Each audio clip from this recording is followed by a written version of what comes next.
Bapak Ibu sekalian yang dimuliakan Allah Subhanahu wa taala. Kalau orang dia melakukan dosa itu sebenarnya hal biasa saja. Cuman yang penting dia bertobat kepada Allah Subhanahu wa taala. Cuman kadang kita tidak tahu ketika kita melakukan dosa kemudian kita belum sempat bertobat kepada Allah Subhanahu wa taala. Dan dari sekian-sekian dosa itu ada variasi-variasinya. Ada dosa besar, ada dosa kecil gitu. Dosa kecil, dosa besar. Dari dosa besar yang paling besar adalah dosa kesyirikan, syirik. Kata Allah Subhanahu wa taala, "A'udzubillahi minasyaitonir rajim. Innallaha la yaghfiru an yushraka bihi wa yaghfiru ma duna dzalika liman yasha." Allah tidak akan mengampuni dosa orang yang berbuat syirik kepada Allah, dan Allah akan mengampuni dosa selain daripada kesyirikan. Jadi kalau sempat dia berbuat syirik, dia menyembah berhala, dia minta tolong kepada jin, dia datang kepada dukun, kemudian dia meyakini betul bahwa apa yang dipersyaratkan diberikan oleh dukun tadi memberikan kemanfaatan bagi dia, ini dia bisa jatuh kepada syirik besar. Atau dia bisa juga jatuh kepada syirik kecil, tergantung bagaimana dia menanggapinya. Jadi Bapak Ibu jemaah yang dimuliakan Allah, Allah tidak akan mengampuni dosa syirik dan mengampuni dosa selain syirik. Semua dosa pada hakikatnya asal orang tuh minta ampun, bertaubat, Allah ampuni. Dosa besar, dosa kecil, termasuk dosa syirik, kalau dia sebelum mati dia bertobat, Allah ampuni Bapak Ibu. Maksud ayat Allah tidak akan mengampuni dosa syirik adalah kalau dia mati, dia nggak sempat tobat. Karena ada juga kan kadang dosa-dosa besar, dosa kecil, dosa makan riba, dosa mencuri, dosa. Kalau misalnya dia mati nggak sempat dia taubat kepada Allah Subhanahu wa taala, itu besok di hari kiamat Allah akan ampuni. Baik itu pengampunannya dengan cara Allah memang mengampunkan dia total, atau Allah azab dia dulu di neraka, setelah itu Allah masukkan dia ke surga. Tapi kalau dosa syirik enggak. Kalau sempat dia tidak sempat taubat, mati, Allah tak akan ampuni. Tapi dosa selain syirik Allah ampuni kalau dia tidak sempat taubat sebelum mati sekalipun, tapi di hari kiamat ada kemungkinan Allah ampuni dengan tidak mengazabnya, atau Allah ampuni dengan cara Allah mengazabnya terlebih dahulu. Maka Bapak Ibu jemaah yang dimuliakan Allah, maka disitulah Luqmanul Hakim menasihati anaknya, ya bunayya la tusyrik billah inna syirka la zulmun azim. Wahai anakku, jangan pernah berbuat syirik kepada Allah, sesungguhnya kesyirikan adalah dosa yang paling besar. Jadi dosa ini Bapak Ibu, dia biasanya tuh dosa itu berkutat pada tiga hal ya. Satu, atau kezaliman, karena kesyirikan adalah kezaliman yang paling besar. Kezaliman itu biasanya berkutat pada tiga hal. Kadang zalim dia sama diri sendiri, kedua kadang dia zalim sama orang lain, tiga kadang dia zalim sama Allah. Kalau zalim sama Allah, ini kezaliman yang paling besar, disebut dengan syirik tadi. Kita biasanya yang kita bayangkan adalah yang penting jangan jahat sama orang, itu aja. Jangan ganggu orang, jangan jahat sama orang. Kalau cuman kaidahnya jangan ganggu orang, jangan jahat sama orang, itu berarti baru satu kezaliman, yaitu zalim kepada orang lain. Atau zalim sama diri sendiri, dibuatnya tangannya luka, diminumnya racun, ya kan?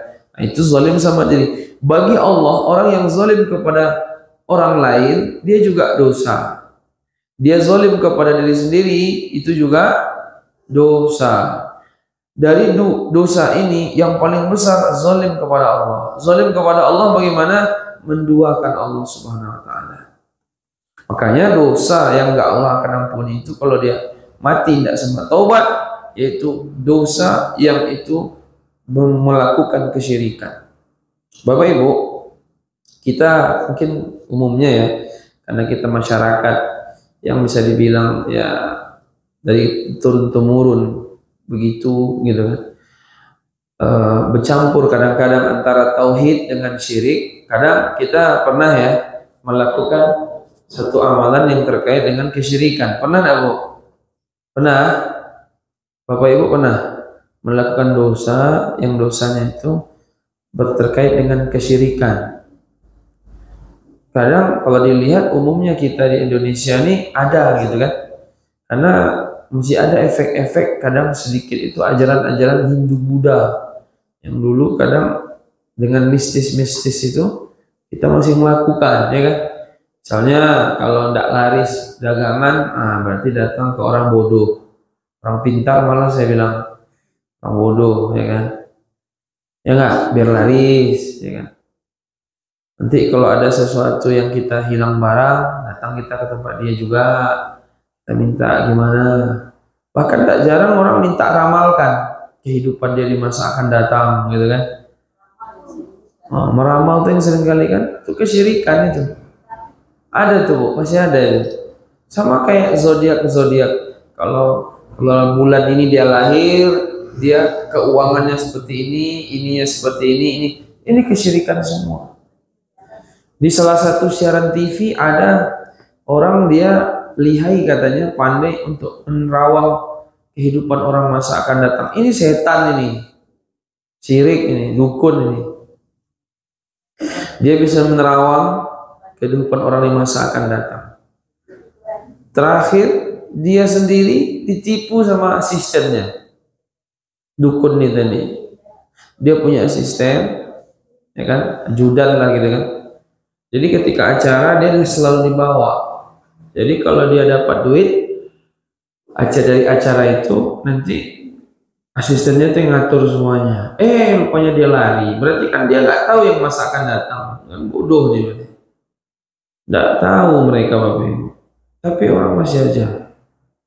Nah kita begitu juga pernah melakukan seperti itu kan, kesyirikan itu. Apa Allah tidak ampuni? Kalau kita masih ada harapan untuk taubat, masih hidup dan bertobat, matahari belum terbit dari barat, nyawa belum di tenggorokan, Allah akan terima taubat kita. Tapi kalau sudah meninggal, mati, nggak sempat taubat, Allah tidak akan ampuni lagi. Kecuali dosa selain syirik. Ada kemungkinan Allah akan ampuni dengan cara langsung diampunkan, atau nanti Allah masukkan di neraka, setelah itu Allah masukkan di surga. Bapak Ibu jemaah yang dimuliakan Allah Subhanahu wa taala. Maka dalam satu hadis qudsi Allah berfirman, apa kata Allah? Qala ta'ala, kata Rasulullah dalam hadis riwayat Imam Tirmidzi, Yabna Adam, wahai anak Adam. Bapak Ibu kita semua anak Adam, ya kan? Yabna Adam, law ataitani bi qurabil ardi khataya thumma laqitani la tusyrik bi syai'a la ataituka bi qurabiha maghfiratan. Apa kata Allah kepada kita? Wahai anak Adam, kita kan anak Nabi Adam, bukan anak kera, ya kan? Kalau sebagian orang belajar dia teori evolusi manusia dari monyet, ya kan? Akhirnya dia udah kayak monyet aja kan, kerjanya cuman makan, cari biar bisa makan aja, terus tidak ada sholat, tidak ada ibadah. Jadi udah kayak monyet aja gaya hidup dia, nggak ada ibadah, kayak binatang aja, penting bisa makan, asal bisa makan dah tuh katanya. Itulah tuh, ya kan, nggak ada beda sama hewan. Kalau anak Adam dia nggak begitu. Anak Adam ini hidup dia tuh untuk ibadah, bukan untuk yang lain. Makan tetap juga, cuman inti dia adalah untuk ibadah. Apa kata Allah Subhanahu wa taala? Wahai anak Adam, Bapak Ibu anak Adam semua. Ada anak jin, Bu? Ada? Enggak ada ya? Oh, ya. Salah dengar saya berarti. Enggak ada, semua kita anak Adam. Apa kata Allah? Lau ataitani, kalau datang engkau kepadaku biqurabil ardi khataya, dengan dosa sepenuh bumi. Ada orang dosanya sepenuh bumi. Itu perumpamaan yang paling tinggi, ya enggak? Bumi ini terisi sama dosa dia sendiri aja. Masa dia sendiri aja yang borong bumi ini, enggak pakai orang lain. Tapi begitulah parahnya dia. Begitu Allah umpamakan. Orang dosanya seagam misalnya, atau sepadang luar nih, dia sebumi. Kalau engkau datang kepadaku dengan dosa sepenuh bumi, kata Allah, tsumma laqitani, lalu engkau berjumpa kepadaku, la tusyrik bi syai'an, sementara kamu tidak pernah mensyarikatkan aku dengan satu apapun, tidak pernah berbuat syirik. Dosanya ya dosa-dosa di bawah syirik. Zolimnya nggak zolim sama Allah, dia zolim sama diri sendiri, zolim sama orang lain, gitu aja. Makan riba, berjudi, kan zolim itu namanya tuh. Ya kan? Kamu datang kepadaku, kamu mati, tidak sempat taubat, dosa sepenuh bumi, tapi kamu tidak pernah berbuat syirik, la ataituka bi qurabiha maghfiratan. Aku akan datang kepadamu pula dengan ampunan seluas bumi juga. Dosanya sepenuh bumi, ampunan sepenuh bumi. Berarti kan impas, nol. Kembali kepada titik nol gitu kan. Tapi dengan syarat jangan pernah berbuat syirik. Jangan pernah berbuat syirik, ini paling penting. Makanya Luqmanul Hakim yang tadi kita katakan, dia menasihati anaknya, yang pertama bukan sholat, enggak dia. Amar ma'ruf nahi munkar, enggak. Jangan syirik dulu, baru nanti setelahnya berlanjut ya. Ya bunayya la tusyrik billah inna syirka la zulmun azim, ya kan? Barulah nanti seterusnya. Ada beberapa hal nasihat Luqmanul Hakim kepada anak-anaknya. Maka Bapak Ibu, begitu pula kepada anak-anaknya, nasihati anak-anaknya, jangan sampai melakukan kesyirikan. Pergi merantau, habis itu apa? Persiapan dulu untuk mengisi tangan, kata dia. Ada istilah itu, Bu? Tidak ada. Isi tangan, jadi tangannya itu nanti kalau berkelahi ada mantra-mantra yang dibaca. Pergi merantau, pasang jimat dulu. Nanti kalau apa-apa aman kita di jalan-jalan. Ini kesyirikan.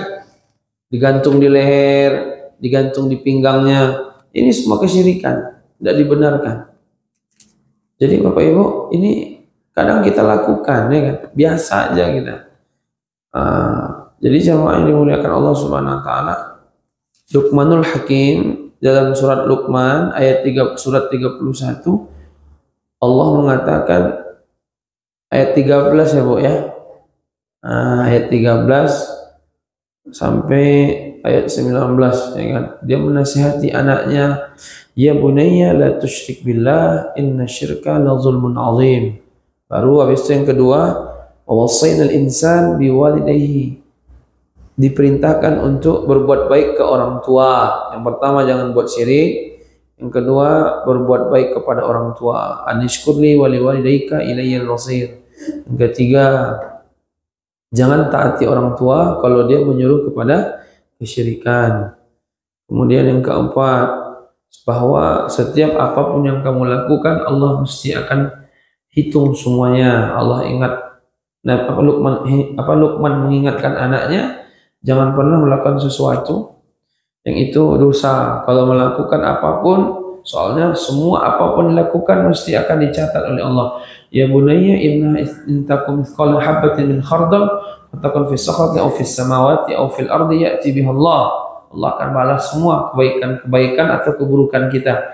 Yang kelima, ya bunayya aqimis shalah, baru diperintahkan untuk salat. Kemudian wa'mur bil ma'ruf wa nahy 'anil munkar wasbir 'ala ma asabak, melaksanakan mengajak kepada yang benar, kemudian nahi mungkar, amar ma'ruf nahi mungkar, kemudian wasbir 'ala ma asabak, sabarlah terhadap apa yang menimpa kamu.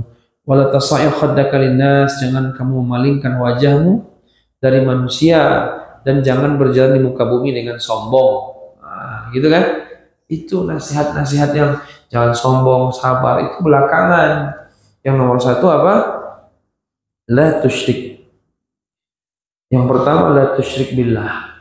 Jadi Bapak Ibu, ini. Nah, terkait masalah dosa, kalau dilihat dari hadis ini, betapa luasnya rahmat Allah kepada hamba. Ya Bu ya, dosa sebesar bumi, sepenuh bumi, Allah bisa datangkan ampunan sepenuh bumi. Betapa luasnya rahmat Allah. Bahkan ada ulama tafsir, saya baca, orang kalau dia masuk surga itu bukan karena amal sebenarnya, tapi karena rahmat Allah. Cuman rahmat Allah itu akan didapat dengan beramal. Makanya dalam satu hadis Bapak Ibu, Nabi pernah bersabda, Apa sabda Nabi? La yudkhilal jannata ahadan amaluhu wala anta ya Rasulullah wala ana illa ayyataghammadana Allah bi rahmatih. Amalan kita tidak bisa memasukkan ke surga. Amalan salat subuh kita, salat tahajud kita, salat witir kita, salat duha kita, sedekah pagi kita, apalagi Bu, sebutkanlah semua, itu tidak bisa masukkan ke surga. Ketika itu sahabat pun heran juga. Berarti memang amalan kita ini tidak bisa masuk ke surga. Nggak bisa. Terus Nabi gimana? Kata Nabi, saya pun juga. Tetapi Allah memberikan rahmatnya kepadaku, akhirnya aku masuk surga. Jadi orang masuk surga itu dengan rahmat Allah. Begitu luasnya rahmat Allah itu. Kasih sayang Allah sangat luas. Marahnya Allah itu tidak seberapa, Bapak Ibu. Makanya kan dalam satu hadis yang sering kita baca juga, bahwa Allah itu punya kasih sayang 100, satu kasih sayang dititipkannya di dunia, kemudian 99 yang lain Allah simpan untuk menyelamatkan hambanya, jangan sampai diazab besok di hari kiamat. Satu kasih sayang Allah dititipkan di dunia, dibagi kepada 8 miliar manusia, sehingga mereka berkasih sayang, belum lagi ke binatang-binatang, belum lagi ke makhluk-makhluk yang lain. Satu cuman baru. Berarti kan sangat luas. Kasih sayang Allah itu tidak ada apa-apanya dibanding kasih sayang ibu, kasih sayang orang tua kepada anak, nggak ada apa-apanya dibanding kasih sayang Allah Subhanahu wa ta'ala. Sementara yang satu saja begitu ya Bu ya, Pak ya, kasih sayangnya Allah. Bagaimana yang 99 yang Allah simpan di hari kiamat besok untuk menyelamatkan hamba yang lain? Ibu kan sayang sama anaknya kan, sayang sama cucunya kan. Itu karena satu kasih sayang Allah yang dibagi-bagi itu. Makanya orang masuk surga bukan karena amal, tapi karena kasih sayang Allah, rahmat Allah. Tapi rahmat Allah didapat dengan beramal. Jadi maksud hadis apa tuh gimana Ustaz? Amalan seseorang tidak bisa masukkan dia ke surga. Iya, kalau ditimbang nikmat Allah, nikmat mata bisa melihat, nikmat telinga bisa mendengar, nikmat oksigen gratis bisa menghirup sehingga dia tidak sesak napas. Itu Bu, oksigen itu Pak yang kita hirup nih, itu kalau dihitung-hitung, ada yang pernah menghitung 1 tahun itu 1,2 miliar biayanya. Setahun. Ibu udah berapa umurnya? Udah 60, kali aja 60 miliar sekian. Oksigen baru. Belum jantungnya, belum ininya, belum apanya, semuanya. Itu ditimbang semua nikmat Allah tadi. Lalu di sisi lain ditimbang pula amalan kita. Maka tidak jadi kita masuk surga. Karena lebih banyak nikmat Allah daripada amalan. Kadang amalan ini pun tidak pula karena Allah, ya enggak? Syirik. Kadang dia riya, syirik kecil. Itu makanya kata Nabi, amalan kita tidak bisa masuk ke surga. Tapi kok masuk surga juga? Sementara marahnya Allah itu tidak seberapa. Makanya kata ulama tafsir tadi, orang masuk surga karena rahmat, bukan karena amal. Tapi kalau orang dia masuk neraka itu karena amalnya. Kenapa dia maksiat? Masuk neraka ya. Kalau karena sholat subuh dia masuk surga agak berat, tapi bagi Allah ringan. Tapi kalau ada orang dia masuk neraka karena mencuri, makan riba, berzina, narkoba, itu memang begitu. Karena amal dia masuk neraka. Sebenarnya Allah tidak mau dia masukkan dia ke neraka, tapi dia sendiri pula yang milih, gimana lagi? Nah, jadi beginilah luasnya ampunan Allah Subhanahu wa ta'ala. Dan Allah tetap akan terima taubat hamba. Yang penting ruh, nyawanya belum ditenggorokan. Makanya Bapak Ibu, kita ini saya mengambil pelajaran tentang pesawat Bapak Ibu. Orang yang naik pesawat itu kan ada yang kita ketahui kadang-kadang kalau orang naik pesawat kemudian ketika kondisi pesawat darurat mau jatuh segala macam misalnya kan, itu kalau misalnya jatuh mati semua orangnya kan. Wal'iyyazubillah. Itu kalau ada tuh Bu ya, biasanya yang dicari orang apa? Black box ya kan, kotak hitam istilah orangnya. Yang kalau musim-musim jatuh pesawat tuh kan, itu mesti kalimatnya tuh apa? Yang sibuk itu mencari kotak hitam, black box, kotak hitam, gitu-gitu kan, belum ketemu lagi. Itu kalau ketemu itu kan merekam semua apapun kegiatan yang ada di pesawat itu kan. Itu mesti katanya kalau dapat black box itu ketika dicek itu mesti suara yang direkam semuanya takbir, zikir, takbir, zikir, takbir, takbir, zikir, pokoknya Allah Allah gitu, Allahu Akbar aja semua. Orang itu Bapak Ibu, kalau dia sudah berada di titik nol, dia kembali sama Allah biasanya. Ketika dia sudah tidak punya lagi kekuatan, dia sudah nggak punya kekuatan lagi. Tidak ada tempat bergantung kecuali betul-betul satu-satunya Allah. Dia ingat sama Allah tuh, kembali dia ke titik nol itu. Cuman kita kan jarang ingat, karena kita sombong dengan kekuatan kita. Padahal kekuatan kita ini Allah yang ngasih. Sama kayak orang juga sakit, tidak ada lagi solusi. Dokter yang bagian solusi pun tidak tahu lagi dia dokter. Saya tidak tahu lagi Pak, gimana cara mengobati Bapak, mengobati anak Bapak, mengobati Ibu, nggak tahu lagi. Ini keajaiban dari Allah aja. Itu biasanya ingat sama Allah, tidak? Kita tuh begitu. Jadi yang pesawat tadi itu mesti isinya takbirnya semua tuh. Takbir, istighfar, ya kan, memuji-muji Allah, meminta berdoa dengan khusyuk sekali. Itu isinya. Tidak ada mencarut-carut, belum bayar utang kau ya, kau harus belum utang sama aku mau mati lagi nih. Nggak ada gitu deh. Semuanya ingat sama. Jadi kalau orang yang sudah berada di kondisi darurat sekali, itu biasanya dia kembali kepada titik nol dan dia datang kepada Allah Subhanahu Wa Taala. Kenapa dia belum ke titik nol? Karena ada kekuatan di situ. Jadi orang-orang yang lupa sama Allah tuh begitu tuh. Tapi cobalah nanti dia tuh udah parah. Nah ada lagi tuh, ingat dia sama Allah itu. Cuman aneh kita ini kan. Selalu begitu kita kembali kepada Allah. Udah hilang kekuatan, baru dia ingat sama Allah Subhanahu Wa Taala. Udah kondisi darurat, udah ada daya upaya lagi, udah tutup jalan semua, baru dia ingat sama Allah Subhanahu Wa Taala.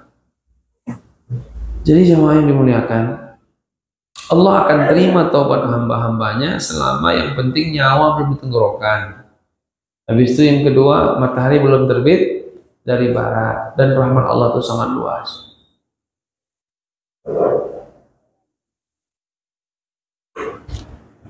Nah, poin dari hadis ini juga Bapak Ibu, kata ulama, orang itu bisa jadi dapat ampunan tanpa taubat tapi lewat tauhid. Karena dia bertauhid, tidak pernah melakukan kesyirikan, Allah ampuni dia dari kiamat, meskipun dia nggak sempat taubat.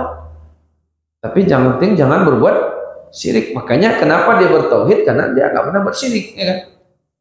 Jadi kata ulama itu saya pernah baca ada 13, tapi saya nggak disebutkan apa saja ya. Waktu itu saya baca ada 13 pengampun dosa Bapak Ibu. Salah satunya taubat, yang kedua tauhid. Habis itu yang lainnya itu nggak disebutkan. Waktu itu katanya ada 13 kalau tidak salah.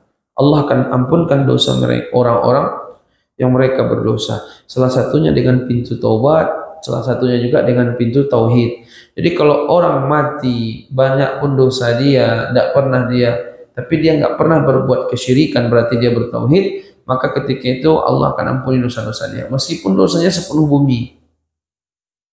Meskipun cara nanti Allah mengampuni dia, baik itu dengan diampunkan langsung dan tanpa masuk neraka, atau dimasukkan ke neraka dulu, habis itu diampuni baru masuk surga.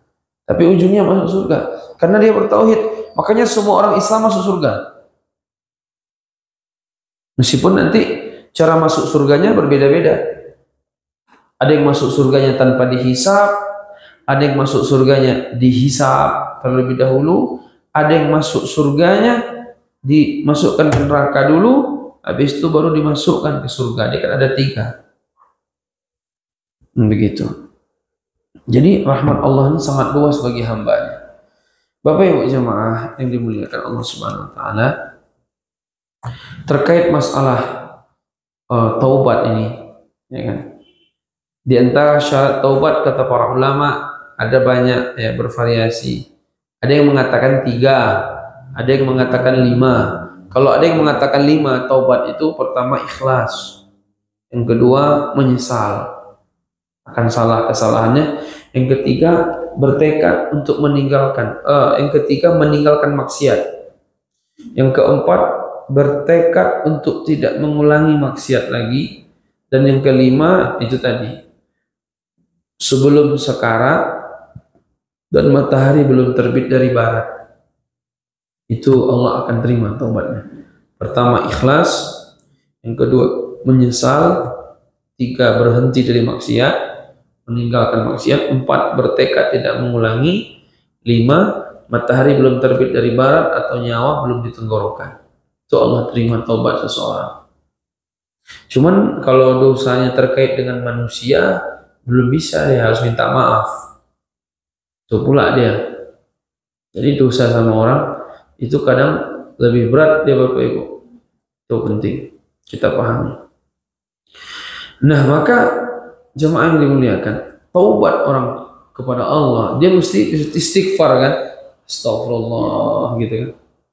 Kalau orang dia sudah nggak ada maksiat lagi, misalnya dia nggak mau bermaksiat lagi, meskipun susah ya, mesti ada juga. Tapi anggaplah secara umum dia tidak ada dosa lagi, itu biasanya Bapak Ibu Allah matikan dia.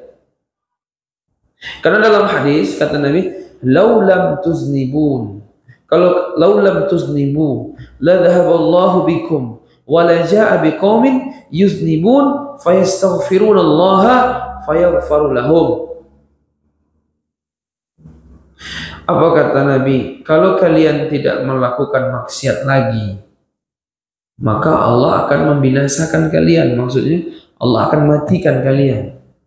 Kemudian Allah akan mendatangkan satu generasi lain, satu generasi baru yang mereka bermaksiat. Setelah mereka maksiat, mereka pun minta ampun kepada Allah dan Allah mengampuninya. Jadi bagi Allah minta ampunnya itu lebih mahal, Bapak Ibu. Orang kalau yang minta ampun ini siapa biasanya? Yang bermaksiat kan? Kalau dia nggak minta ampun lagi karena merasa dia nggak maksiat, udah mati dia. Karena Allah suka sekali melihat hambanya minta ampun. Makanya Nabi itu kan tidak ada salah, Nabi itu nggak ada dosa, Nabi nggak pernah ada dosa. Kalau salah bisa, tapi nanti kalau salah sedikit langsung ditegur, berarti nggak jadi salah kan? Sama malaikat kan ditegur beliau, karena beliau maksum kan? Dosa nggak ada. Tapi Nabi istighfar sehari 100, nggak kurang dari 100. Nabi itu. Jadi minta ampunnya ini senang sekali Allah gitu. Makanya Bapak Ibu, makin hari umurnya makin bertambah, makin kurang maksiat atau stabil atau menambah? Hah? Maksiatnya nambah atau kurang atau stabil? Dulu sama sekarang banyak mana melanggar aturan Allah? Dulu kan.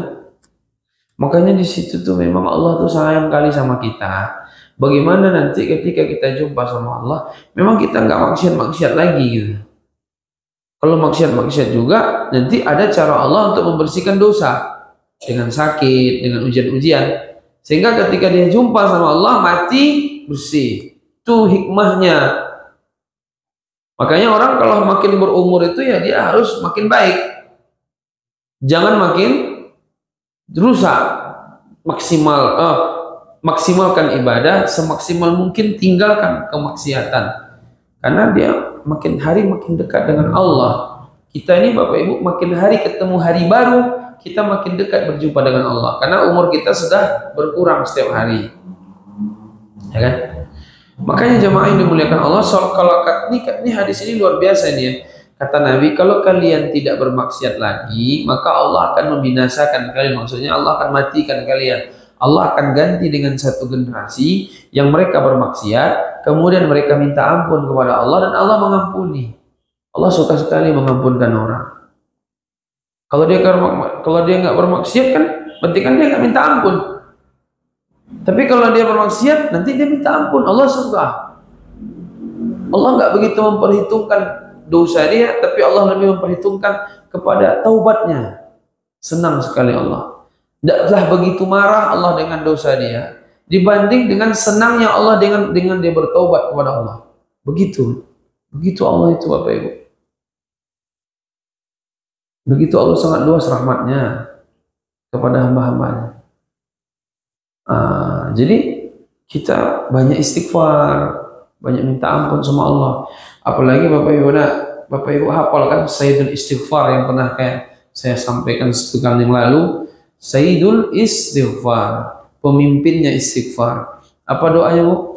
Allahumma anta Rabbi, la ilaha illa anta khalaqtani, ana abduka wa ana ala ahdika wa wa'dika mastata'tu, a'udzubika min syarri ma sana'tu, abu'u laka bi ni'matika alayya wa abu'u bi dzambi faghfirli fa innahu la yaghfiruz dzunuba illa.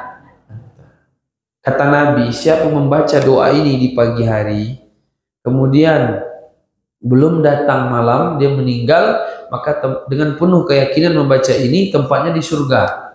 Siapa yang membaca doa ini di malam hari, belum sempat datang waktu subuh, waktu pagi, dengan penuh keyakinan membacanya, kemudian dia meninggal, belum sempat waktu pagi datang, dibacanya di waktu malam, maka surga tempatnya di surga.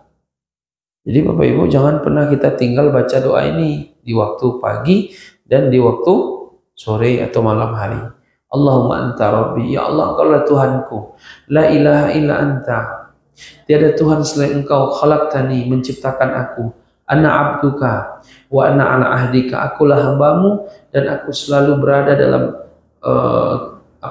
perjanjian denganmu. Wa wa'dika mastata'tu, janjiku kepadamu sesuai kemampuanku ya Allah. Maksudnya beramal atas semua perintah Allah sesemampu aku ya Allah. Abu'u laka bi ni'matika alayya, aku mengakui semua apa nikmat Engkau berikan kepadaku. Wa abu'u bi dzambi, dan aku juga mengakui dosa-dosaku ya Allah. Faghfirli, ampunkan aku ya Allah. Fa innahu la yaghfiruz dzunuba, karena tidak ada yang bisa mengampuni dosa illa anta, kecuali Engkau hanya satu yang Allah. Jadi itu istighfarnya tuh luar biasa, namanya Sayyidul Istighfar.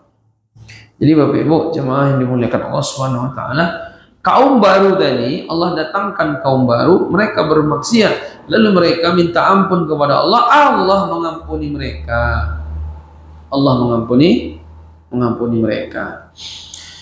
Bapak Ibu jemaah yang dimuliakan Allah Subhanahu wa taala, kita paham bahwa Allah sangat sayang kepada kita, melebihi sayangnya orang tua kepada anaknya, dan betapa Allah sangat mengampunkan dosa-dosa kita. Makanya tinggal di kitanya lagi, jaga-jaga jangan sampai kita berbuat kesyirikan. Karena hadisnya itu, datang kau padaku dengan dosa sepenuh bumi, maka akan aku ampuni kau dengan membawa ampunan sepenuh bumi pula. Begitu. Ada pertanyaan, Bu? Ada nggak? Ini jarang-jarang buka tanya jawab nih. Apa? Bolehkah baca istighfar di waktu sujud? Sebenarnya kalau di waktu sujud itu doa, asal doa kan istighfar, astagfirullah kan minta ampun, nah. Itu kan doa juga itu. Boleh-boleh saja. Cuman begini Bapak Ibu, terkait dengan masalah hukum berdoa di waktu sujud, kan kata Nabi, kondisi yang paling dekat seseorang dengan Allah ketika sujud, maka banyak berdoa.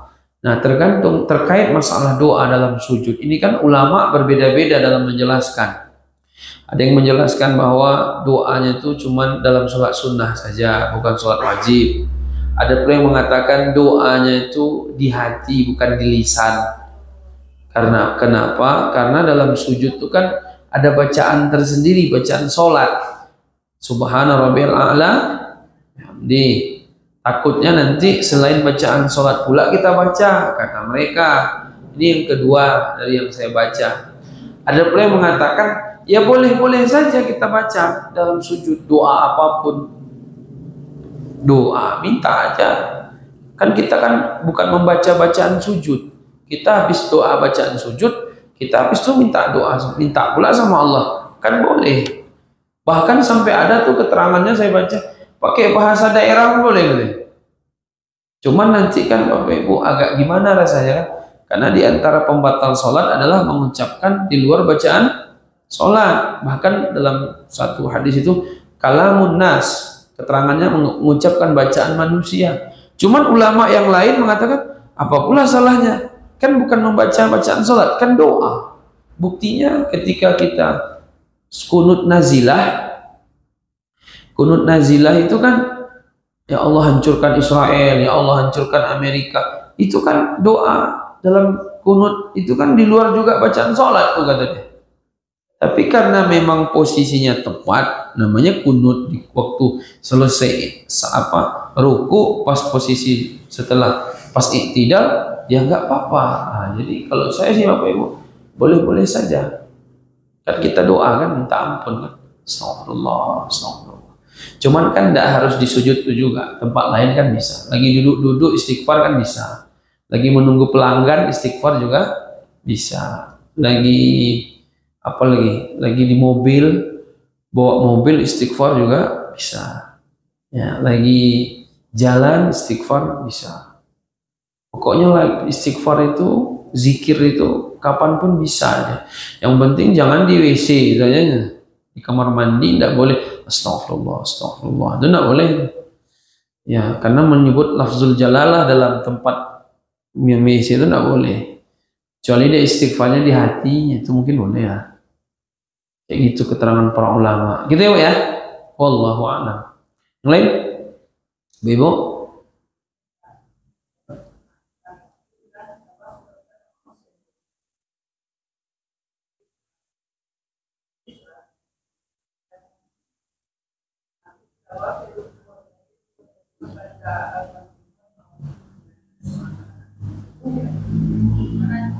Jadi ada pertanyaan, kita sakit atau anak kita sakit, kemudian dibawa ke dokter tidak sembuh-sembuh. Setelah itu kita bawa ke dukun. Dukun ini baca Al-Fatihah, kemudian sembuh. Gimana itu gitu kan? Dia baca Al-Fatihah, pastikan memang dia baca Al-Fatihah, dia meruqyah gitu. Jangan nanti dia awal-awal baca Al-Fatihah, sholawat, habis itu di tengah-tengah udah baca mantra dia, di akhir nanti udah baca sholawat lagi dia. Ini pura-pura namanya. Kebanyakan begitu. Tapi Bu, kalau memang murni dia bacaannya itu memang bacaan sebagaimana ayat Al-Quran dibacakannya, apa ayat-ayat Al-Quran, Al-Fatihah, Al-Baqarah, Ali Imran, 3 kul gitu kan. Dan tidak ada gaya-gaya dia, tidak ada gelagak dia seperti dukun, itu tidak apa-apa. Tapi kalau nanti bilangnya udah dibacanya Al-Fatihah, sholawat dia, nanti jangan lupa ya Bu, cari ayam hitam katanya. Oh, ini udah mulai nih, mulai bermasalah bapak nih berarti. Cari ayam hitam nanti ya, ayam hitam tuh bawa ke sini. Nanti, kalau daun-daunan sebatas daun-daunan herbal nggak apa-apa. Nanti ambil daun ini, ambil daun itu, nanti campur sama lengkuas sedikit kata dia. Habis itu ambil ikan gulai, itu menggulai namanya Pak. Nggak itu udah Ustaz kata dia. Daun-daun aja, nggak ada ikannya. Ambil daun ini, daun itu, daun ini, daun itu. Oh, itu nanti di blender. Habis itu nanti disaring, diminum airnya. Itu tidak apa-apa. Kalau itu sebatas masuk akal. Masuk akal. Tapi kalau dibilangnya nanti cari batu aki yang umurnya udah 2000 tahun katanya. Itu gosokkan nanti ke kepala anak, sembuh itu. Apa hubungannya batu aki? Batu aki emang menyimpan apa dia? Kalau daun-daun kan jelas kan, minum nanti paracetamol katanya kan. Itu kan ada kandungan. Jadi obat itu standarnya 2. 1, dia betul-betul diruqyah. Yang kedua, dia tidak diruqyah, dia pakai obat, tapi secara penelitian ilmiah dia mengandung unsur pengobatan.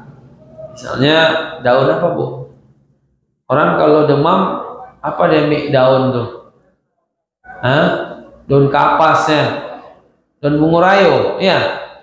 Digini-giniin bunga rayo tuh, pakai air, di lumat-lumatkan pakai tangan, habis itu digosok semua ke badan anaknya, mendingin dia, habis itu sembuh dia kan gitu kan. Kalau obat-obat lama kan kayak gitu enggak apa itu, karena bunga rayo ini banyak juga macamnya, Bu.